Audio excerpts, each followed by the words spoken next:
तो भाई लोग आज हम बात करने वाले हैं लुकिज्म के चैप्टर नंबर 443 के बारे में। और आप चाहो तो मेरे चैनल को भी सब्सक्राइब कर सकते हो अगर आपको एनिमीज और मानवास की एक्सप्लेनेशन देखना अच्छा लगता है। और आज की वीडियो की शुरुआत में हम देखते हैं जो डैनियल होता है फर्स्ट एफिलिएट में पहुंच चुका होता है, और जो लोगन ली होता है वो वर्कर्स का फर्स्ट एफिलिएट का एक एग्जीक्यूटिव होता है। लोगन फर्स्ट एफिलिएट के प्रेसिडेंट को कहता है, मैं जाके देखता हूँ वो हरामजादा कौन है, वो जो भी होगा मैं उसका मुंह फाड़ दूंगा। इसके बाद प्रेसिडेंट हैंग्योल कहता है, रुक जाओ मैनेजर ली, वहाँ पे मैं जाता हूँ। लोगन कहता है, क्या तुम जाओगे? लेकिन क्यों प्रेसिडेंट? लेकिन ऐसे लोगों को हैंडल करना तो मेरा काम है। हैंग्योल कहता है, जो बंदा यहाँ पे आया है मैंने यूजिन से उसके बारे में बहुत कुछ सुना है, मैं उसका चेहरा देखना चाहता हूँ। इसके बाद हम देखते हैं डैनियल को, जो भी फर्स्ट एफिलिएट के अंदर खड़ा होता है। डैनियल चारों तरफ बहुत ही ज्यादा ध्यान से देख रहा होता है और अपने मन में कहता है, यहाँ पे सब कुछ नॉर्मल लग रहा है, देखने में तो ये एकदम एवरेज प्लास्टिक सर्जरी क्लिनिक लग रहा है, लेकिन मुझे पूरा यकीन है मैं बिल्कुल सही जगह पे आया हूँ।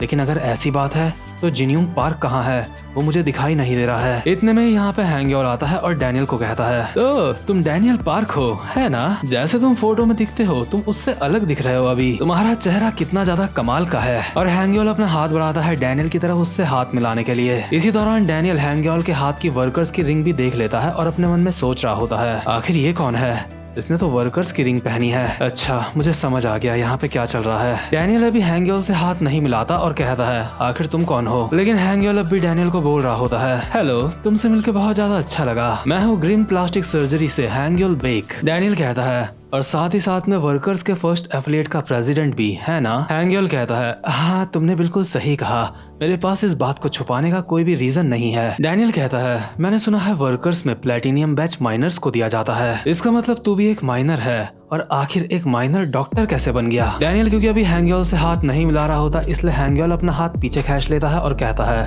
अच्छा तो तुम यही चीज यहाँ पे पता लगाने के लिए आए हो? डैनियल कहता है, आखिर तुम लोग इस जगह पे किस तरह के डरावने काम कर रहे हो? हैंग्योल कहता है, अगर मैं तुम्हें कुछ बताऊंगा भी तो तुम समझ नहीं पाओगे। मिस्टर डैनियल पार्क, यहाँ पे अपना टाइम बर्बाद करने से कोई भी फायदा नहीं है, प्लीज यहाँ से चले जाओ। जिन्यूंग पार्क यहाँ पे नहीं है, वो हमारे हॉस्पिटल में नहीं है, यहाँ पे जिन्यूंग पार्क को ढूंढने का मतलब होगा कि तुम अपने समय की बर्बादी करोगे। डैनियल कहता है, मुझे लगता है मेरे यहाँ पे आने से वर्कर्स काफी ज्यादा बेचैन महसूस कर रहे हैं, क्योंकि जैसे ही वर्कर्स को पता चला कि मैं यहाँ पे जिन्यूंग पार्क को ढूंढने के लिए आ रखा हूँ तो फर्स्ट एफिलिएट का प्रेसिडेंट खुद यहाँ पे चल के आ गया मुझसे मिलने के लिए। हैंग्योल कहता है, नहीं ये बिल्कुल भी सच नहीं है, मैं यहाँ पे इसलिए आया क्योंकि मैं तुम्हारा चेहरा देखना चाहता था। डैनियल कहता है, वेल अगर तुमने मेरा चेहरा ठीक से देख लिया हो तो अब मैं इस जगह को ठीक से देखने जा रहा हूँ। यहाँ पे कुछ चीजें हैं जो मुझे करनी है। पहली चीज तो मुझे ये देखनी थी कि यहाँ का प्रेसिडेंट कौन है, इसके बाद ये कि फर्स्ट एफिलिएट कौन सा बिजनेस चला रही है यहाँ पे, और साथ ही साथ में मुझे फर्स्ट एफिलिएट के उस काले राज के बारे में पता लगाना है जो तुम हमसे छुपा रहे हो। हैंग्योल कहता है,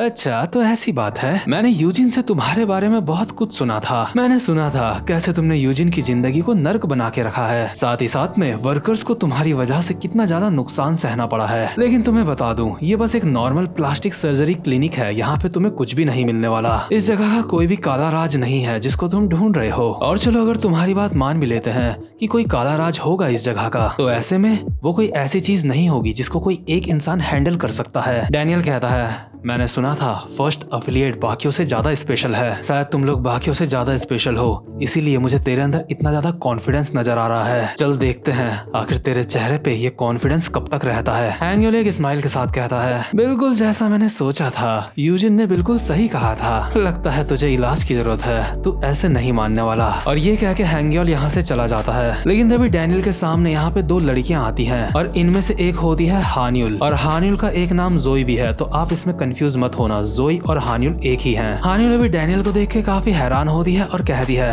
डैनियल पार्क, तो तुम डैनियल पार्क हो, है ना? मैंने सही कहा ना? डैनियल कहता है, हान्युल तुम यहाँ पे क्या कर रही हो? हान्युल कहती है, पहले तुम बताओ तुम यहाँ पे क्या कर रहे हो? कितनी हैरानी वाली बात है। अच्छा मुझे अब समझ आया कि तुम इतने दिनों से मुझे दिख क्यों नहीं रहे थे, लगता है तुमने भी इस जगह पे अपनी प्लास्टिक सर्जरी करवाई है। अच्छा तो तुम्हारी इस जगह पे प्लास्टिक सर्जरी चल रही थी, इसलिए तुम मेरे कॉल और मैसेज का जवाब नहीं दे रहे थे, मुझे अब सब कुछ समझ आ गया है। डैनियल कहता है, अरे नहीं हान्युल, ये मेरी कड़ी ट्रेनिंग और मेहनत का नतीजा है। हान्युल कहती है, क्या तुमने प्लास्टिक सर्जरी नहीं करवाई, तुमने ट्रेनिंग करी है? आखिर तुमने किस तरह की ट्रेनिंग करी है? मुझे भी वो ट्रेनिंग करनी है। डैनियल कहता है, अरे हान्युल वो कोई ऐसी चीज नहीं है जिसको तुम अपनी मर्जी से ऐसे ही कर सको। हान्युल कहती है, कम ऑन, मुझे बताओ ना वो क्या है, मुझे भी वो करनी है। डैनियल कहता है अरे वो छोड़ो, तुम ये बताओ तुम्हारे साथ ये लड़की कौन है। हानिल कहती है अच्छा ये इसका नाम हेजिन है, ये एक ब्यूटी यूट्यूबर है। हेजिन कहती है हेलो। डैनियल कहता है हाय हेजिन, तुमसे मिलकर अच्छा लगा। हानिल कहती है दरअसल हेजिन को एक स्पॉन्सरशिप मिली है और मैं यहाँ पे उसके साथ बस उसको कंपनी देने के लिए आई हूँ। डैनियल कहता है क्या स्पॉन्सरशिप? हानिल कहती है हाँ, वो दरअसल प्लास्टिक सर्जरी के लिए भी स्पॉन्सरशिप होती है। डैनियल कहता है अच्छा चलो हानिल, कहीं पे बैठ के बात करते हैं आराम से। इसके बाद ये दोनों सीढ़ियों में जाके बैठ जाते हैं और जो हेजिन होती है अभी इनके साथ नहीं होती। डैनियल कहता है अरे आखिर हेजिन कहाँ है? हानिल कहती है वो मैंने हेजिन को कहा है कि मैं थोड़ी देर में बस आती हूँ। लेकिन डैनियल ये बात तो सच में माननी पड़ेगी, तुम्हारी ये नई नाक सच में काफी ज्यादा अच्छी लग रही है। मुझे लगता है अब शायद मैं बड़े वाले डैनियल और तुम में फर्क भी नहीं बता पाऊंगी। डैनियल कहता है हाँ वो तो सही है, लेकिन मैंने तुम्हें बताया ना कि मैंने प्लास्टिक सर्जरी नहीं करवाई है। खैर हानिल ये बताओ तुम अभी पहले क्या बोल रही थी? तुम बात कर रही थी एक प्लास्टिक सर्जरी स्पॉन्सरशिप की। हानिल कहती है हाँ, हेजिन एक यूट्यूबर है। इस क्लिनिक ने हेजिन को कहा है इनके क्लिनिक को प्रमोट करने के लिए, बदले में ये हेजिन की फ्री प्लास्टिक सर्जरी करेंगे। एक्चुअली उसने पहले भी यहाँ पे प्लास्टिक सर्जरी करवाई है, लेकिन वो यहाँ पे एक और प्लास्टिक सर्जरी करवाना चाहती है ताकि वो और ज्यादा सुंदर हो जाए। मैं यहाँ पे बस हेजिन के साथ आई थी। वैसे डैनियल तुम यहाँ पे क्यों आए हो? अभी जो हानिल होती है डैनियल से बात तो कर रही होती है, लेकिन साथ ही साथ में वो काफी ज्यादा शर्मा भी रही होती है और अपने मन में बोलती है डैनियल काफी ज्यादा हैंडसम हो चुका है, मैं तो उससे नजरें भी नहीं मिला पा रही हूँ। इसके बाद डैनियल कहता है वेल कह सकते हैं कि मैं यहाँ पे एक छोटी सी इन्वेस्टिगेशन करने के लिए आया हूँ। दरअसल कोई इंसान है जिसको मैं ढूंढ रहा हूँ और मैं कुछ और भी चीजें ढूंढ रहा हूँ। हानिल कहती है क्या इन्वेस्टिगेशन? डैनियल आजकल तुम्हारे पास तुम्हारे काफी सारे सीक्रेट्स होने लगे हैं। डैनियल कहता है खैर हानिल ये बताओ क्या तुमने इस क्लिनिक में कुछ भी अजीब महसूस करा? हानिल कहती है नहीं बिल्कुल भी नहीं, जो तुम बोल रहे हो मैंने उसका बिल्कुल उल्टा महसूस करा है। यहाँ पे जो भी लोग काम करते हैं वो सारे के सारे काफी ज्यादा अच्छे हैं। लेकिन इतने में ही डैनियल देखता है कि उसके सामने एक दरवाजा है जहाँ पे काफी बड़ा सा हट्टा कट्टा सा इंसान खड़ा है, लेकिन वहाँ पे इतना ज्यादा अंधेरा होता है कि वहाँ पे कुछ भी ठीक से दिखाई नहीं दे रहा होता। और डैनियल एक सेकंड के लिए उस हट्टे कट्टे इंसान को देखता है और काफी ज्यादा हैरान हो जाता है। हानिल कहती है डैनियल आखिर क्या बात है, तुम इतने ज्यादा हैरान क्यों हो? अभी डैनियल जब वहाँ पे दोबारा से देखता है तो वहाँ पे उसको कोई भी नहीं दिखता। डैनियल अपने मन में कहता है क्या वहाँ पे तो कोई भी नहीं है, क्या मेरी आंखें मेरे साथ धोखा कर रही हैं? इस चीज में डैनियल ज्यादा ध्यान नहीं देता, उसको लगता है कि उसकी ही आंखों का ये कोई इल्यूजन होगा। इसके बाद सीन शिफ्ट होता है और हम देखते हैं यूजिन को, जो अभी गॉर्गियस नाम की एक बुक पढ़ रहा होता है। तभी यूजिन के बगल से हैंग्योल आता है और कहता है हे यूजिन, तो तुम यहाँ पे हो? यूजिन कहता है तुम काफी ज्यादा जल्दी आ गए हो, लेकिन तुमने तो कहा था तुम्हें आने में लेट हो जाएगी। हैंग्योल यूजिन के बगल में बैठता है और कहता है तो बताओ यूजिन, खाना पीना हो गया? यूजिन कहता है अरे नहीं अभी नहीं, तुम बताओ क्या तुम्हारा हो गया? हैंग्योल कहता है नहीं मेरा भी नहीं हुआ, क्यों ना साथ में चल के हम कुछ रामेन खाएं? यूजिन कहता है ठीक है, लेकिन इस बार पैसे तुम दोगे। तो बताओ आजकल फर्स्ट एफिलिएट में कुछ मजेदार चल रहा है या फिर नहीं? हैंग्योल कहता है हाँ दरअसल डैनियल पार्क क्लिनिक में आया था। यूजिन कहता है क्या डैनियल पार्क, लेकिन क्यों? हैंग्योल कहता है वो बोल रहा था कि वो जिनियोंग पार्क को ढूंढ रहा है और साथ ही साथ में वो बोल रहा था कि चाहे कुछ भी हो जाए वो फर्स्ट एफिलिएट के काले राज के बारे में पता लगा के रहेगा। यूजिन कहता है अच्छा ऐसी बात है, और हैंग्योल और यूजिन दोनों के दोनों साथ में मुस्कुरा देते हैं। इनकी मुस्कुराहट को देख के ऐसा लग रहा होता है कि जैसे डैनियल कभी भी पता नहीं लगा पाएगा कि इनका क्या काला राज है। जैसे ये दोनों मुस्कुराते हैं तभी यहाँ पे जितने भी लोग होते हैं इन दोनों की तरफ देखने लगते हैं और ये दोनों अपने चेहरे अपनी अपनी बुक से ढक लेते हैं। हैंग्योल कहता है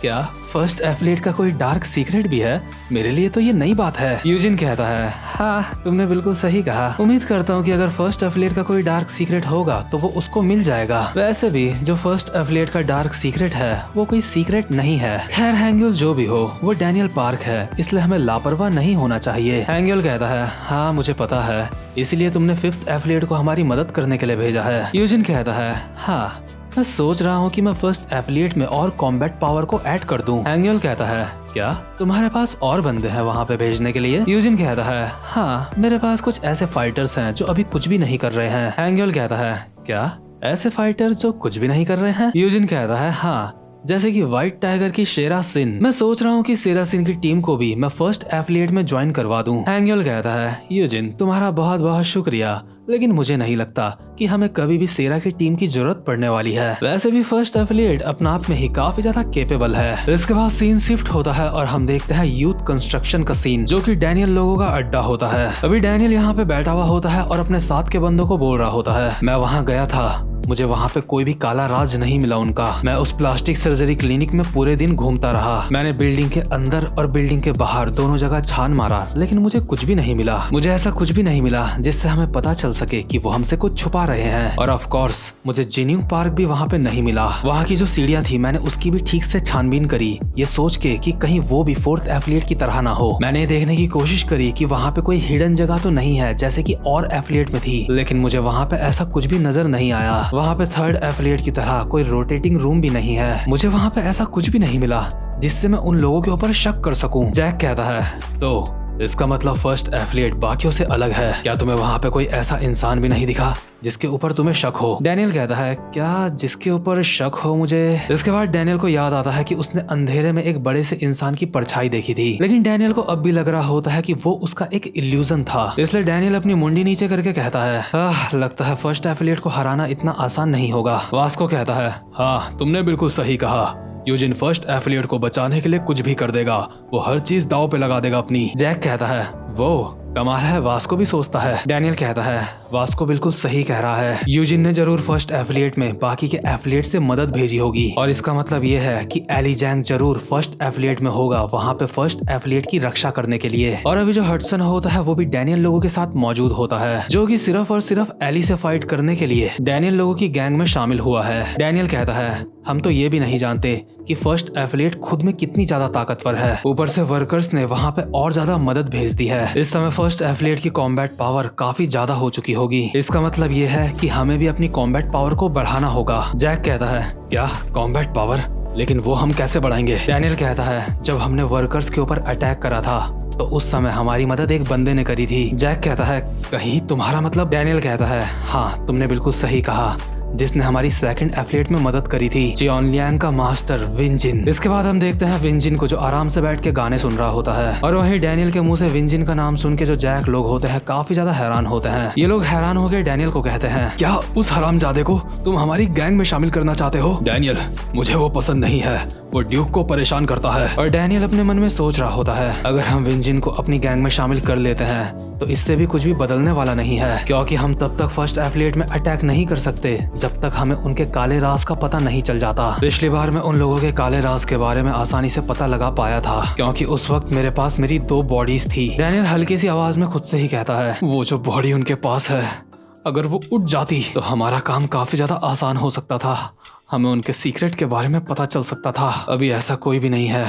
जो फर्स्ट एफिलिएट के अंदर से हमारी मदद कर सकता है। इसके बाद सीन शिफ्ट होता है और हम देखते हैं जिन्यूंग पार्क को, जो अभी किसी से कॉल पे बात कर रहा होता है। जिन्यूंग बोल रहा होता है, क्या भाग गया? ये क्या चल रहा है? मैंने तुम्हें बोला था उसके ऊपर अच्छे से नजर बनाए रखना। ठीक है, मैं वहाँ जा रहा हूँ। और जो जिन्यूंग होता है अभी अपनी लैब से बाहर चला जाता है, और अभी भी जिन्यूंग की लैब में पड़े हुए होते हैं सैमुअल, सीओ, जोहान और डैनियल। और जैसे ही जिन्यूंग इस लैब से बाहर जाता है तभी जो सैमुअल होता है अपनी आंखें खोलता है और अपने मन में कहता है, मेरे पास अभी मौका है, मैं यहाँ से अभी भाग सकता हूँ। तो खैर जो सैमुअल हरामखोर होता है उसके ऊपर तो मुझे पहले से ही शक था कि वो जरूर यहाँ से भागने की कोशिश जरूर करेगा, लेकिन इससे पहले कि सैमुअल कुछ करता ये वाला चैप्टर यहीं पे खत्म होता है। और भाई लोग, मुझे पूरा यकीन है कि आगे के चैप्टर सच में काफी ज्यादा कमाल के होने वाले हैं। और एक बार जब लुकिसम पूरा एक्सप्लेन हो जाएगा उसके बाद मैं कोशिश करूंगा कि लुकिसम के जितने भी सीक्रेट है उनके ऊपर वीडियोस बनाने की, क्योंकि मैंने लुकिसम को शुरुआत से लेके अब तक काफी ज्यादा अच्छे से पढ़ा है और मेरे साथ साथ आप लोगों ने भी काफी अच्छे से वीडियोस देखी हैं। इसलिए मुझे लगता है कि लुकिसम के एंड होने तक हमें काफी सारी चीजें ऐसी पता लग सकती हैं जो शायद किसी ने नोटिस भी ना करी हो। तो खैर अब मैं मिलता हूँ आपसे अपनी नेक्स्ट वीडियो में, तब तक के लिए गुड बाय।